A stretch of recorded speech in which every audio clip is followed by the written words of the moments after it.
Une personne sans référence, un bon matin devient une légende. Namesana nangate koyebanae. Les courtes prières en public et les résultats sont magnifiques. C'est qu'elle est nanga koumenana losi. Il m'appelait, je le sais, Likabwezo pela katinanga.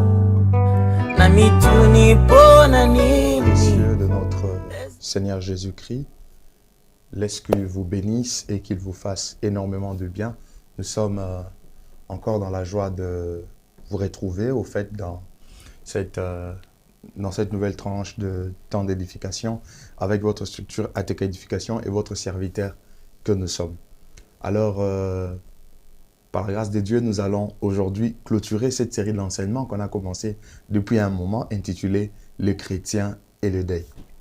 Alors, tel que vous le savez, pour ce qui avait suivi la précédente vidéo, nous avions pris soin de pouvoir aborder également l'avant-dernier point, au fait, qui était en train de concerner notre grand point, le tout dernier, qui abordait en quelque sorte autres pratiques, bons ou mauvais. Donc, c'est là que nous sommes revenus sur les aspects relatifs à la journée de mort. On est revenu sur toutes ces choses. Alors, pour clôturer cet enseignement, j'aimerais que nous puissions ensemble essayer de voir autour de la parole de Dieu, bien sûr, le traitement que nous réservons aux défunts, en termes, le traitement du corps des défunts. C'est-à-dire, généralement, lorsque nous sommes pendant la période de deuil, nous savons que plusieurs, après les avoir pleurés, ils finissent par enterrer.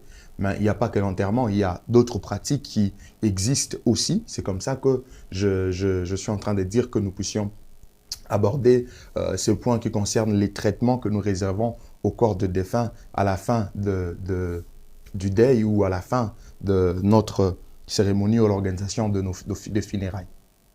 Alors, j'aimerais déjà commencer ici à nous dire que avant même d'aller dans la parole de Dieu, si nous regardons le monde actuel, si nous regardons le monde dans son ensemble, vous allez voir qu'il y a plusieurs pratiques, au fait, qui sont exécutées ou qui sont mises en exergue lorsque les gens se retrouvent pendant le deuil, en termes du traitement du corps du défunt. Il y en a plusieurs, mais je vais peut-être citer le plus courant, au fait, parce que ces pratiques sont généralement influencées par le régent, donc c'est-à-dire le milieu dans lequel on se retrouve, parfois influencées aussi par des religions qui dominent dans ces différents milieux, mais aussi influencées par le us et coutumes de chaque peuple. Alors, comme je le disais, qu'il y avait plusieurs pratiques dans le monde. Je cite quelques-unes. Vous avez par exemple ce qu'on appelle l'inhumation, qui est en soi l'enterrement du corps du défunt. C'est-à-dire que quelqu'un meurt, nous plairons, et puis après avoir pleuré, nous allons enterrer la personne en dessous de la terre et nous allons couvrir. Mais il y en a d'autres qui font ce qu'on appelle la crémation ou l'incinération. C'est-à-dire qu'au lieu de prendre le corps de celui qui est mort, d'aller l'enterrer, il y en a qui brûlent le corps et qui vont peut-être prendre de la cendre de poussière, qu'ils vont peut-être mettre quelque part, soit en dessous de la terre ou à un endroit X ou Y. Ce sont des pratiques qui existent.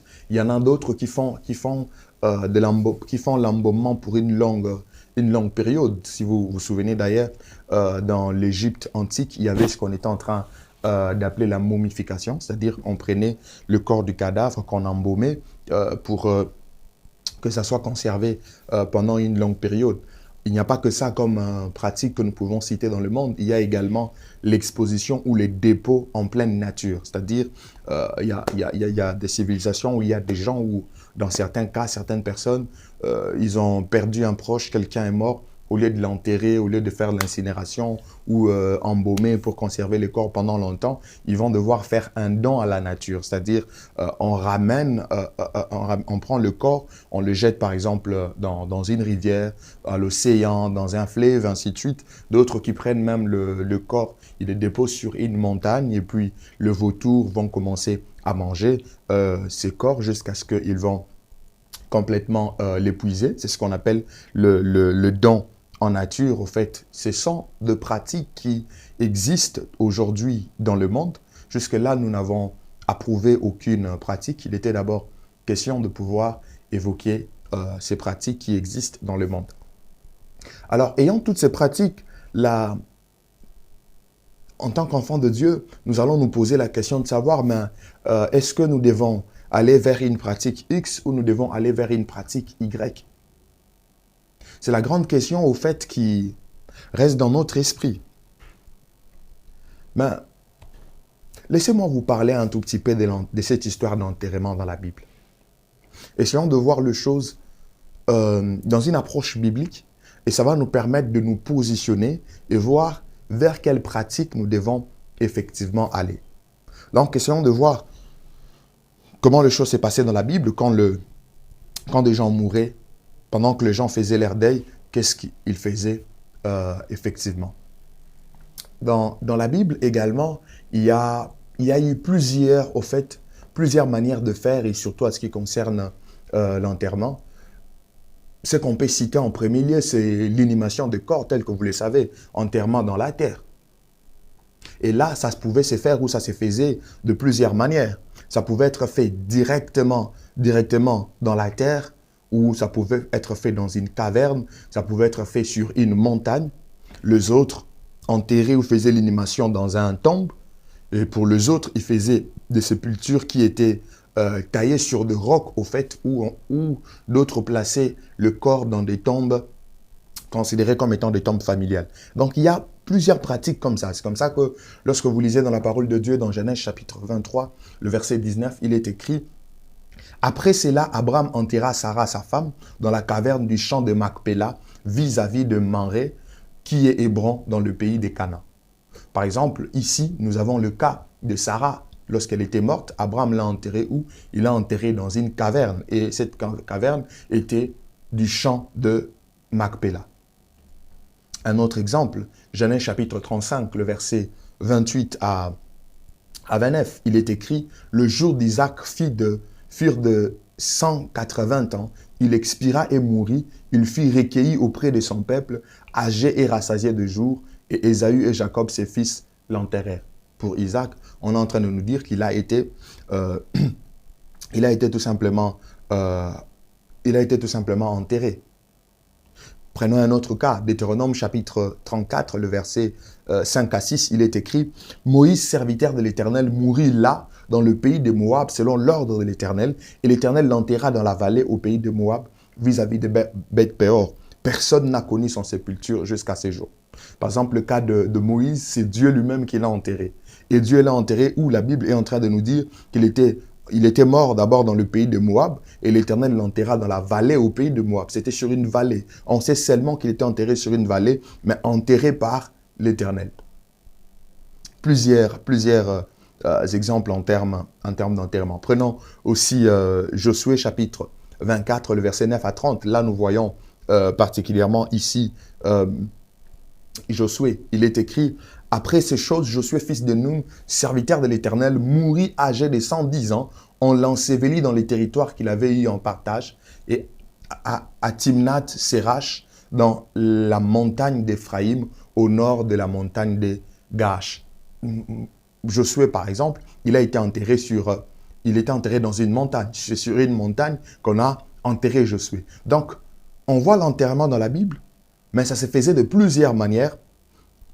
Nous pouvons ajouter un autre exemple, celui de Matthieu chapitre 27, 58 à 60. Notre Seigneur, avant de nous sauver, il était mort. Parce que, passant par la croix, il devait mourir. Il est écrit: il se rendit vers Pilate et demanda les corps de Joseph. Là, il est question de Joseph d'Arimathée. Il demanda les corps de Jésus. C'est Joseph d'Arimathée qui demande les corps de Jésus. Et Pilate ordonna de les remettre. Joseph prit les corps, l'enveloppa dans un linceul blanc et les déposa dans un sépulcre neuf qui s'était fait tailler dans le roc, puis il roula une grande pierre à l'entrée du sépulcre et il s'en alla. Donc Jésus, par exemple, on l'a enterré, il était enveloppé d'un linceul blanc, mais où est-ce qu'il était, où est-ce qu'on avait placé son corps? C'était dans un sépulcre, on dit que c'était neuf, mais aussi c'était taillé dans le roc. Donc, dans la parole de Dieu, nous voyons au fait plusieurs personnes qui sont mortes et dans la plupart des cas, nous voyons que ces gens-là ont été enterrés. Mais il y a de petites nuances, de petites différences dans la manière de pouvoir les enterrer. Ce n'est pas vraiment ça les problèmes. L'idée était ici de nous donner d'abord des exemples pratiques de la manière dont les choses se faisaient dans la Bible. Mais l'enterrement qu'on est en train d'évoquer ici dans la Bible pourrait traduire également des significations sur le plan spirituel. C'est comme ça que je vous dis, par exemple, que l'enterrement, spirituellement, peut traduire un signe de repos. Ça peut traduire un signe de repos. Ça peut traduire un signe de respect. Et l'enterrement peut aussi traduire un signe d'espérance de résurrection. Donc, dans la parole de Dieu, nous avions vu que les hommes étaient enterrés lors de leur mort. Mais il n'y avait pas seulement les cas de l'enterrement. Mais il y avait aussi le deuxième cas, celui de l'absence de sépulture. C'est-à-dire qu'il y a eu des personnes qui sont mortes, mais qui n'ont pas eu, je dirais, cette grâce, cette chance d'être enterrées. Oui. Et bibliquement, lorsqu'il y a absence de sépulture, par rapport à ce que nous voyons dans la parole de Dieu et les exemples, l'exemple phare, que celui que je vais devoir vous donner ici, c'est que l'absence de sépulture traduit généralement un jugement divin. Ça traduit également une malédiction. Ça traduit également un rejet au fait.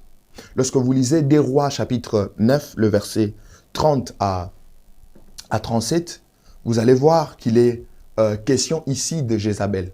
La Bible nous fait voir comment est-ce que Jézabel était morte. C'est par Zéhu que Jézabel fut jugée par l'Éternel en le propulsant ou en le poussant à la mort.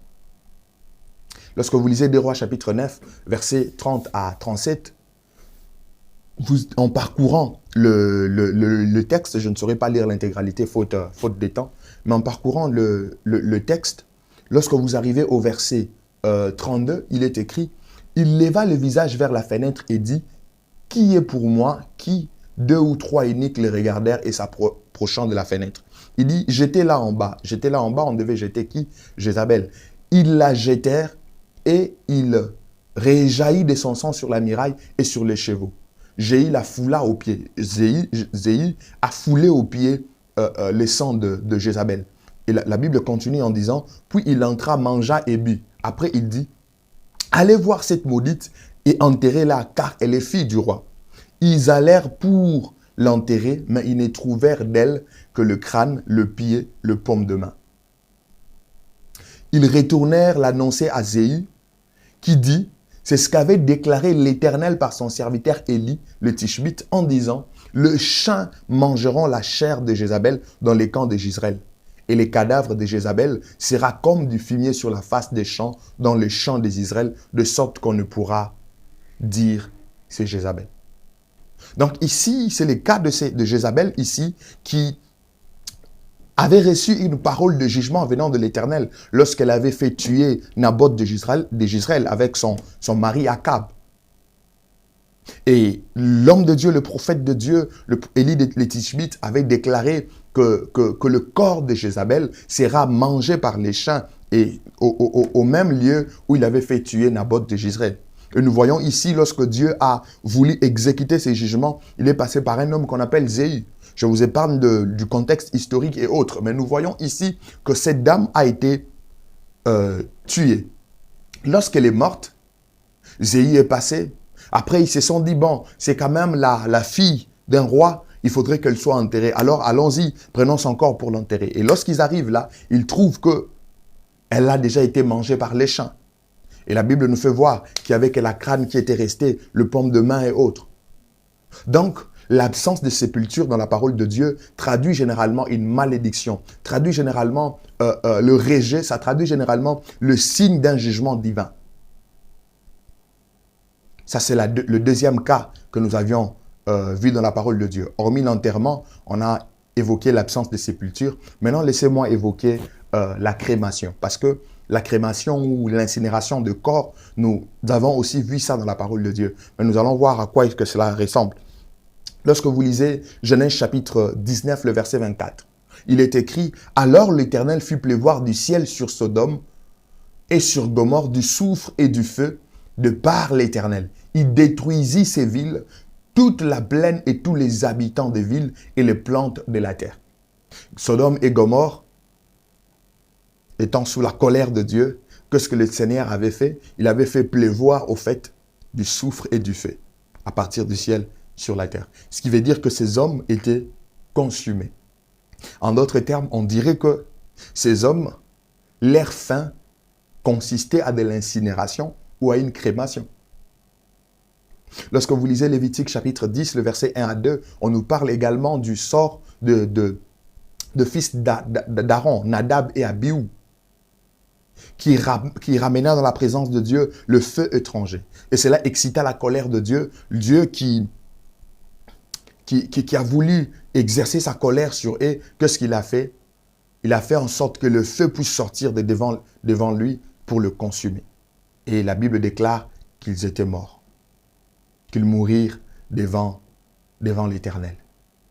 Donc nous voyons des hommes qui étaient en train de servir dans les sacerdoces. À cause du fait qu'ils ont ramené le feu étranger, Dieu a envoyé un autre feu qui le consuma et ils sont morts. On peut aussi dire que leur fin, c'était de l'incinération. Un autre exemple, c'est celui de 1 Samuel chapitre 31, le verset 12 à 31. Le verset 12 à 13, pardon. Là, il est question de Saül. La Bible dit, tous les vaillants hommes s'élevèrent et après avoir marché toute la nuit, ils arrachèrent de Mire de Beth-Cham les cadavres de Saül et ceux de ses fils. Puis ils revinrent à Jabès où ils le brûlèrent. Ils prirent le os et les enterrèrent sous le tamarisque à Jabès et ils gênèrent 7 jours.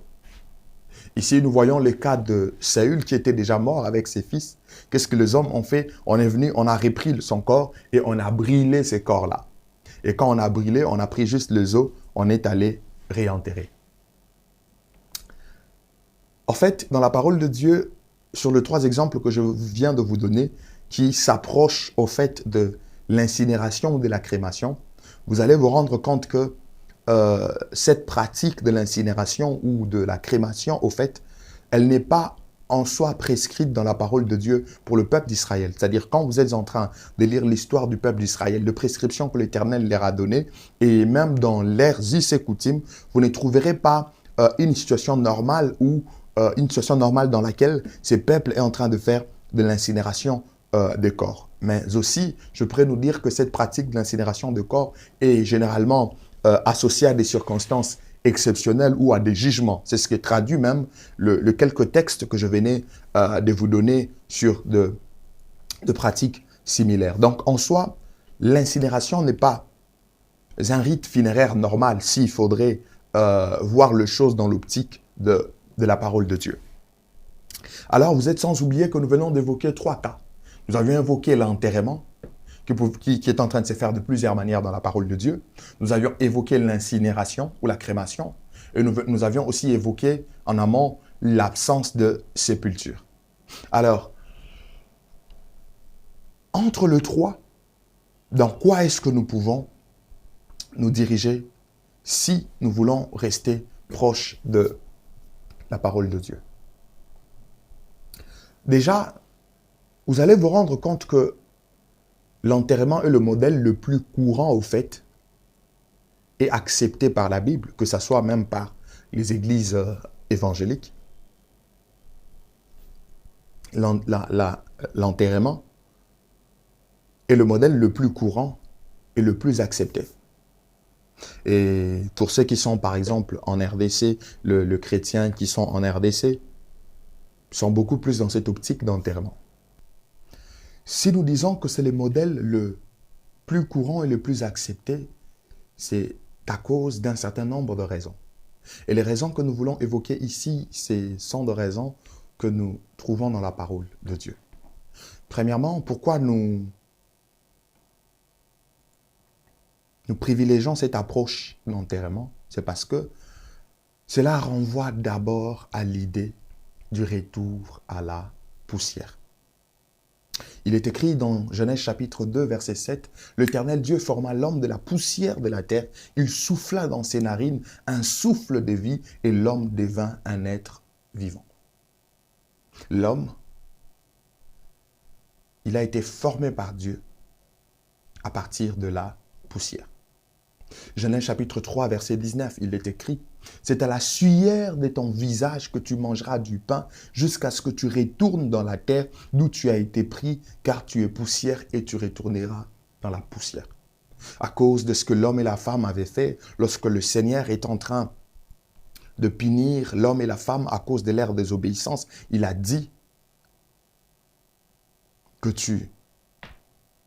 il va trouver ton pain par la sueur, mais ça sera jusqu'à ce que tu retournes à la poussière. Donc l'homme devait retourner à la poussière. En fait, généralement, c'est cette idée c'est cette première raison au fait qui nous pousse à privilégier la pratique liée à l'inhumation où on part enterrer le corps. Lorsque vous lisez Psaume chapitre 103, verset 14, il est écrit « L'Éternel, il est écrit comme un père a compassion de ses enfants, l'Éternel a compassion de ceux qui les craignent, car il sait de quoi nous sommes formés. » Il se souvient que nous sommes poussière. Wow. Même Dieu se souvient que nous sommes poussière. Ecclésiaste le dit encore mieux. Ecclésiaste chapitre 3, verset 19 à 20, il est écrit « Car le sort de fils de l'homme et celui de la bête sont pour eux un même sort, comme meurt l'un, ainsi meurt l'autre. Ils ont tous un même souffle, et la supériorité de l'homme sur la bête est nulle. Car tout est vanité, tout va dans un même lieu, tout a été fait de la poussière et retourne à la poussière. » N'oubliez pas qu'Ecclésiaste voit les choses de par une approche terrestre. Il n'intègre pas forcément l'approche céleste des choses. C'est comme ça que vous allez voir qu'il est en train de mettre l'homme et la bête au même rang, en disant qu'ils ont le même sort. Et il va plus loin même pour dire que la supériorité de l'homme sur la bête est vaine, elle est nulle, parce que leurs corps reviennent tous à la poussière. Ecclésiaste 12, 8 à 9, il est écrit « Avant que la poussière retourne à la terre comme elle y était, et que l'esprit retourne à Dieu qui l'a donné, vanité des vanités, dit l'Ecclésiaste, tout est vanité. » Donc, le corps que nous avons, peu importe ce que nous pouvons faire, peu importe comment nous pouvons vivre, si nous ne sommes pas sauvés et si Jésus ne revenait pas encore, ça veut dire qu'un jour, nous allons redevenir poussière. C'est cette idée du retour à la poussière qui nous renvoie à nous accrocher beaucoup plus à cette pratique qui consiste à l'enterrement. Mais deuxièmement, il y a une autre raison qu'on peut évoquer, c'est celle de l'espérance de la résurrection de mort. L'espérance de la résurrection de mort nous incite ou nous pousse également à nous accrocher beaucoup plus à cette pratique liée à l'enterrement. Là où nous partons, nous prenons un corps et nous le sémons. Pourquoi? Parce que nous disons que le corps que nous avons sémé va un jour être ressuscité. Et lorsque nous lisons l'apôtre Paul, dans 1 Corinthiens chapitre 15, le verset 42, dans la manière de parler, alors que l'apôtre est en train de parler de la résurrection de corps, l'illustration que nous trouvons dans ces textes nous permet au fait de renforcer encore l'idée selon laquelle on se rattache à cette pratique d'enterrement. Écoutez ce que l'apôtre dit, 1 Corinthiens 15, 42. Il est écrit, « Ainsi en est-il de la résurrection de mort. Le corps est sémé corruptible. Il ressuscite incorruptible. Il est sémé méprisable, il ressuscite glorieux. Il est sémé infirme, il ressuscite plein de force. » L'apôtre, dans ce qu'il est en train de dire, il dit « Le corps est sémé corruptible. » Il est en train de faire voir, au fait, ce qui arrivera par la suite, après que le corps soit retourné à la poussière, pour le croyant, un jour, ce corps qui a été sémé sera ressuscité. Et lorsque ce corps sera ressuscité, il ne sera plus ressuscité dans la première nature. Non, non. Ça sera un corps qui sera maintenant glorieux. Parce qu'avant, c'était un corps qui était corruptible, mais après, ça ne sera plus le corps qui est... ça sera un corps incorruptible. Mais l'idée qu'il y a là, il dit le corps est sémé. Ça se rapproche beaucoup plus de l'enterrement. Ça se rapproche beaucoup plus de l'inhumation de corps. Donc, c'est comme ça que nous disons que l'espérance de la résurrection est encore une deuxième raison qui nous pousse à nous rattacher beaucoup plus à cette pratique qui consiste à pouvoir enterrer en quelque sorte le mort. Alors, si nous nous disons que nous nous rapprochons ou nous nous attachons plus à l'enterrement de mort à cause de l'idée du retour à la poussière et aussi à cause de l'espérance de la résurrection de saints, parlons de principes utiles et nous allons clôturer notre série d'enseignements. En termes de principes utiles, lorsqu'on se retrouve dans ces contextes où nous devons enterrer nos proches qui nous laissent ou enterrer le défunt, j'aimerais nous proposer deux choses. La première, c'est que nous devons enterrer nos morts avec respect et dignité du corps. Avec respect et dignité du corps. Pourquoi nous devons le faire avec respect? Nous devons traiter le corps de ceux qui viennent de mourir, le corps de ceux qui sont partis, nous devons les traiter avec respect. Que ce soit ceux qui sont dans de morgues, que ce soit lorsque nous partons enterrer. Pourquoi il faut le faire avec respect? C'est parce que celui qui est mort là est une créature de Dieu. Il a été créé à l'image, à la ressemblance de Dieu. Et à cause de cela, nous lui devons respect et dignité. Mais deuxièmement, celui qui est mort là était comme nous. Ça veut dire qu'un jour, un jour, nous deviendrons comme lui. Il nous a juste précédés. Alors, il est important que nous puissions traiter son corps avec dignité et respect lorsque nous sommes en train de l'enterrer ou lorsqu'il vient de nous quitter et tout ce que nous allons faire avant de pouvoir inhumer son corps.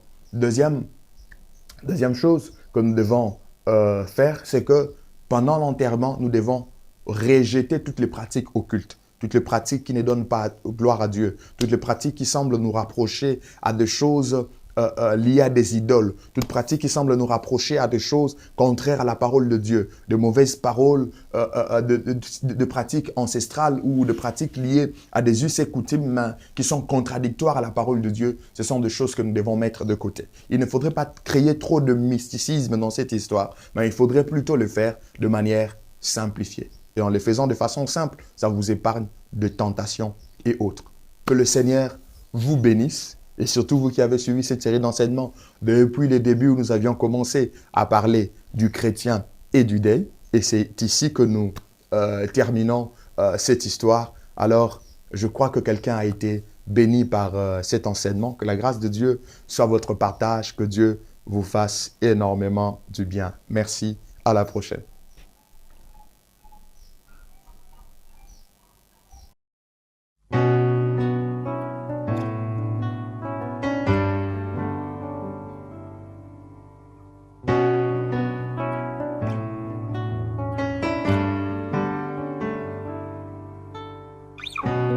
Une personne sans référence, un bon matin devient une légende.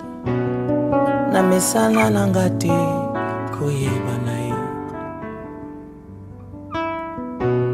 Les courtes prières en public et les résultats sont magnifiques. C'est qu'elle est nanga koumenana losi. Il m'appelait, je le sais. Likabwezo pela katinanga na mituni ponani